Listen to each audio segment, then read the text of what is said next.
लंकापति रावण और ब्रह्मा जी में क्या रिश्ता है?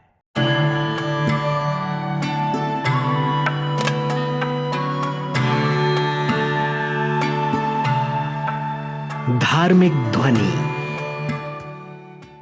दोस्तों, ऐसे तो वाल्मीकि द्वारा रचित रामायण में बहुत से रोचक तथ्य हैं जिनके बारे में शायद ही कोई जानता होगा। ऐसा ही एक कनेक्शन राक्षसों के राजा लंका नरेश रावण और सृष्टि रचयिता ब्रह्मा जी का है। अब दोनों में क्या रिश्ता है, इसकी गुत्थी हम सुलझाते हैं।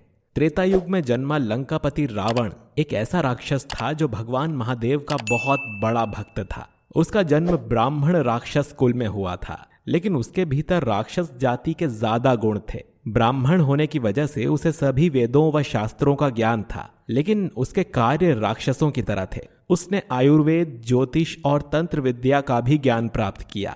वो किसका पुत्र था, कहाँ का राजा था, ये तो सभी जानते हैं, लेकिन उसके पूर्वज कौन थे, ये शायद बहुत ही कम लोग जानते होंगे। बता दें कि लंकेश रावण के परदादा सृष्टि रचयिता ब्रह्मा जी थे, क्योंकि उनके पुत्र हुए ऋषि पुलत्स्य और उनके पुत्र हुए विश्रवा।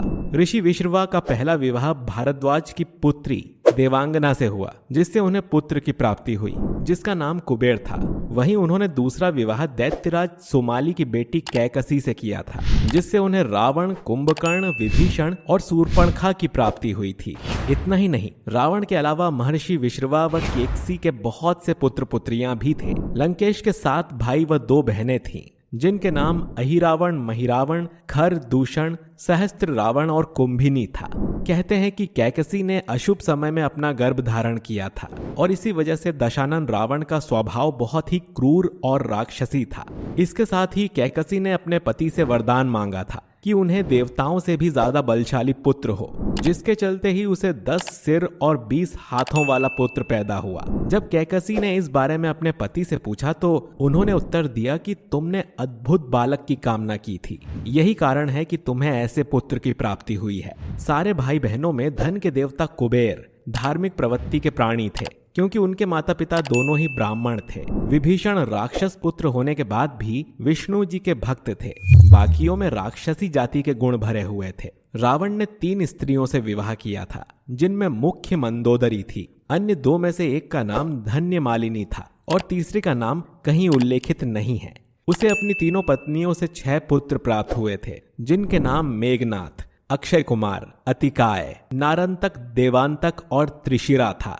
बता दें कि पहले लंका का राजा कुबेर था, जिसके पास पुष्पक विमान भी था, किंतु जब रावण बड़ा हुआ तब उसने अपनी शक्ति के बल से कुबेर से उसकी लंका छीन ली और लंका को अपने अधीन कर लिया था। वो ब्रह्मा जी का वंशज था, इसीलिए उसने अपने 2 भाइयों कुंभकर्ण और विभीषण के साथ मिलकर हजारों वर्षों तक तपस्या की थी और उनसे वरदान में बहुत सी शक्तियां प्राप्त की थीं। बाद में वो भगवान शिव का भी उपासक बना। उसने ब्रह्मा जी से वरदान मांगा कि भगवान के रचे हुए किसी भी प्राणी से उसकी मृत्यु ना हो, किंतु मनुष्य और वानर को छोड़कर, क्योंकि लंकेश मनुष्य और वानर को अपने सामने तुच्छ मानता था। और तो और उस दुष्ट ने अपनी नाभि में अमृत भी पान किया हुआ था, जो उसे कभी मरने नहीं देता था। अगर कभी किसी कारण से उसकी मृत्यु भी हो जाती थी तो उसकी नाभि का अमृत उसे फिर जिंदा कर देता। इतना ही नहीं, रावण ने भगवान शिव को प्रसन्न करने के लिए कठोर तप किया था। एक बार उसने अपने हाथों से कैलाश पर्वत को उठाने की कोशिश की थी। तब भोले बाबा ने अपने पैर के भार से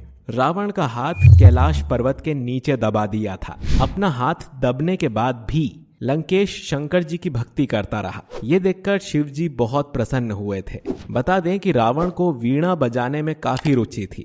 वो शिव जी के तांडव की धुन को अपनी वीणा पर बजाकर उन्हें सुनाया करता था, जिससे प्रसन्न होकर भोलेनाथ ने दशानन को एक शक्तिशाली खड़ग और लिंगम भेंट में दिया था।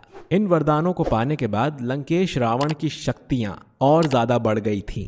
उसकी तीनों लोकों को जीतने की इच्छा भी बढ़ गई थी। उसने पाताल लोक को भी अपने अधीन करने के लिए अपनी बहन शूर्पणखा के पति विद्युज्जिह्व की मृत्यु भी कर दी थी। इसके बाद शूर्पणखा ने अपने मन में रावण के सर्वनाश करने की सौगंध खा ली थी। उसने पाताल लोक पर जीत हासिल करके वहां का राजा अपने भाई अहिरावण को बना दिया था। धरती लोक के बहुत से राजाओं को भी उसने हरा दिया था। उसके पुत्र मेघनाद ने देवराज इंद्र को हराकर बंदी बना लिया था, जिसके बाद ब्रह्मा जी ने आकर इंद्रदेव के प्राणों की रक्षा की थी। वैसे तो रावण ने अपने जीवन में बहुत से वरदान और सम्मान प्राप्त किए थे, लेकिन उसकी सबसे बड़ी भूल देवी लक्ष्मी की अवतार माता सीता का हरण करना था, जिसके कारण उसके साथ ही रावण के कुल का भी नाश कर दिया गया था। दोस्तों, हमारा आज का वीडियो अगर आपको पसंद आया है तो इसे लाइक कीजिए, अपने दोस्तों के साथ शेयर कीजिए और कमेंट करके बताइए कि आपको हमारा वीडियो और ये इन्फॉर्मेशन कैसी लगी। मिलते हैं आपसे अगले वीडियो में।